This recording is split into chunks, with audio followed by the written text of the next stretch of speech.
Hey everyone, welcome back for another deep dive. Today we're going to be tackling something pretty big. Yeah. The question of suffering. Why is there suffering? I mean, something that I think we all struggle with at some point in our lives. Absolutely. And we've got this this document here that kind of dives into different religious perspectives on suffering. And it's really fascinating stuff. Yeah. So, I think it's going to be a really interesting deep dive. So this document, it kind of starts by, breaking down suffering into two categories. Okay. Things that are caused by humans and things that are caused by nature. Right. So on the one hand, you've got things like, war and injustice. And then on the other hand, you've got things like earthquakes and diseases. Yeah.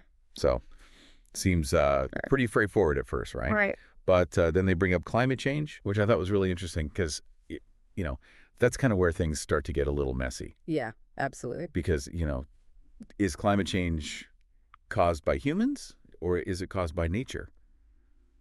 It's kind of both. It's both. Yeah. So it makes you wonder if it's even really possible to separate human actions from natural events. Yeah, I think, that's a really good point because at first glance, it seems like a very clear distinction, things that we do and things that just happen in the natural world. But then when you look at something like climate change, it really does highlight how closely those two forces are really intertwined. Absolutely, yeah. So, one of the first religious perspectives that this document looks at is Zoroastrianism. Okay. And I found this really fascinating because they believe in this constant battle between good and evil in the world. But what I thought was really cool is that they believe that we can actually fight back against evil and suffering through good thoughts, good words, and good deeds. Oh, interesting. So it's like this really active approach to making the world a better place. Yeah. Do you see that in other religions or philosophies as well? Yeah, definitely. I think that idea that our personal actions can have an impact on the world around us is really a major theme in a lot of different belief systems. For example, the concept of karma in Eastern religions, emphasizes how our actions, both good and bad, have these consequences that really shape not only our individual lives, but also the world around us. Right. And even outside of formal religions, there are a lot of different philosophies that promote ideas of ethical behavior and personal responsibility as ways to make the world a better place. Yeah. It's like this ripple effect. Exactly. Where our individual choices can actually create positive change that extends, beyond just ourselves. Yeah. So, this document also dives into something that's pretty heavy, which is the idea that suffering can be a learning experience. Okay. And they use examples like Job and Noah from Scripture. Right. These people have faced incredible hardships, but ultimately came out, transformed by the experience. But is suffering always a path to growth? Yeah.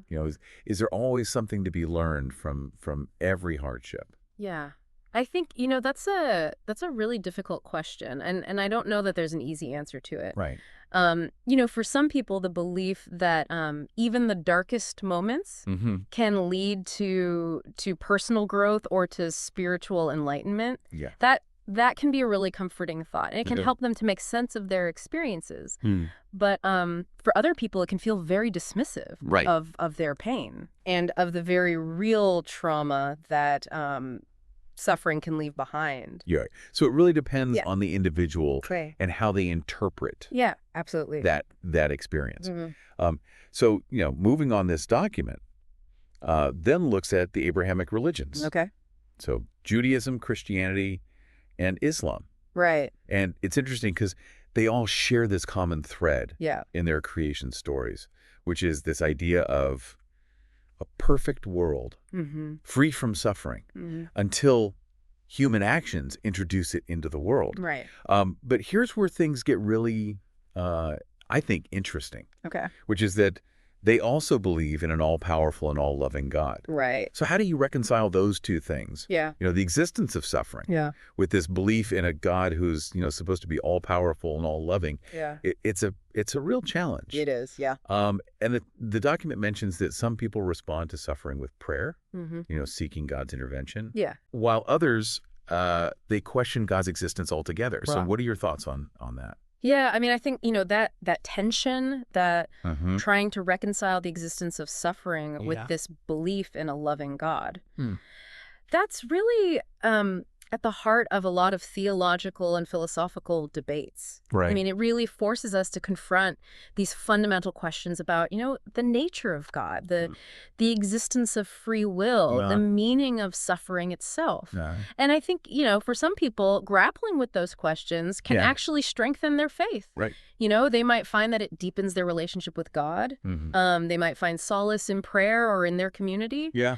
But for other people, it can lead to a crisis of faith. You're right. They might really struggle to accept this seeming contradiction Yeah. of a loving God who allows suffering to exist. Mm-hmm. And that can lead them to question their beliefs or even to reject them altogether. Right. So it's such a personal thing. It is. Yeah. Okay. So the document then really dives specifically into the Christian perspective on suffering. Okay. And it focuses a lot on the experiences of Jesus. Right. Specifically things like his temptation in the desert and his crucifixion. Right. It's interesting because it's almost as if they're saying, look, even Jesus suffered.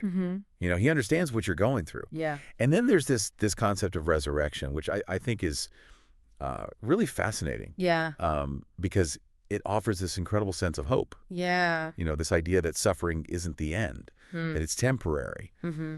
So, what are your thoughts on all that? Well, I think those beliefs, about Jesus and especially about the resurrection, they really provide this framework for understanding suffering, not as some kind of, punishment or as something that's final. Yeah. But rather as a potential pathway Pure. to transformation and redemption. Mm-hmm. The concept of resurrection in particular, I think it introduces this idea that there's something beyond our earthly experience. Yeah. That even death isn't the end. Right. And so it offers this hope that suffering can lead to something greater, right, something that transcends our current understanding. Yeah. It's really powerful stuff. It is.